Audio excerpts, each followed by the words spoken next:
শান্তনু এসে টিভিটা খুলতেই বহু পরিচিত রেপ, ধর্ষণ, বলাৎকার শব্দগুলো কানে আসতে থাকে সুদেষ্ণার। লম্বা সোফার এক কোণায় বসে সুদেষ্ণা উল বুনছিল। তার লজ্জা লাগে সোহাগের সামনে বসে এসব শব্দগুলো শুনতে। বিরক্তি প্রকাশ করে বলে, রাত দিন খবর ছাড়া আর কিছু দেখতে পারো না? অন্য কোনো চ্যানেল চালাও না?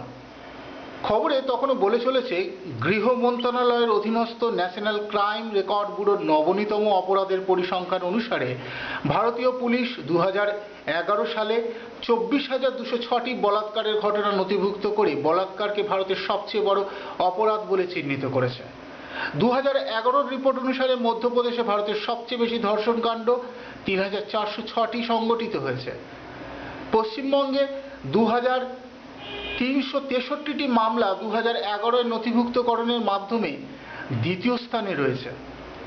এ রাজ্যের প্রথম মহিলা মুখ্যমন্ত্রী 20 দফা প্যাকেজ ঘোষণা করেছেন ধর্ষিত মহিলাদের জন্য।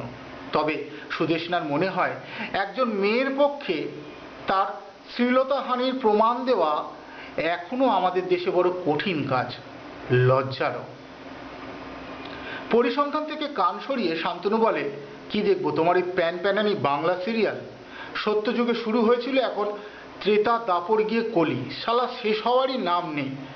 সুদেষ্ণা বলে, মুখের ভাষাটা ঠিক করো, মেয়ে বড় হচ্ছে, যখন তখন যা তা খবর ওর সামনে দেখতে তোমার লজ্জা করে না? শান্তনু গলা চড়ায়, তোমার এই বস্তা পচা সিরিয়ালগুলোতে থাকে না অফসিন কিছু? পরকীয়া ভালোবাসা, প্রতিটি সিরিয়ালের বিষয় এক, অবৈধ প্রেম। একজনের দুটো তিনটে করে বিয়ে হচ্ছে, আবার কেটেও যাচ্ছে। শরৎচন্দ্র, শক্তি সামন্ত, অঞ্জন চৌধুরী, স্বপন সাহার উত্তরসূরিদের ক্রমশ নিম্নগামী সংস্কৃতি।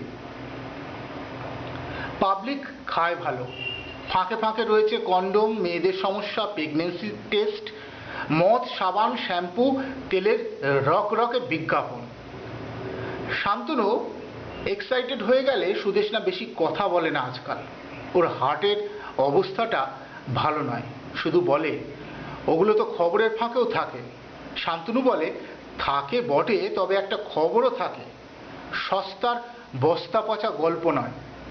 সুদেষ্ণা জানে খবরের চ্যানেলগুলো সাধারণ ঘটনা ফুলিয়ে ফাঁপিয়ে বিক্রি করে, কিন্তু সে মুখ খোলে না। রিমোট টিপে টিভি বন্ধ করে সোহাগের কাছে সরে বসে শান্তনু। তারপর তার মাথায় হাত বুলিয়ে দিতে দিতে বলে, এবছর হায়ার সেকেন্ডারি দেবে, সোহাগ আর ছোট নেই। আজকাল শান্তনুর মেয়েকে নিয়ে আদিক্ষেতা সুদেষ্ণার একদম ভালো লাগে না।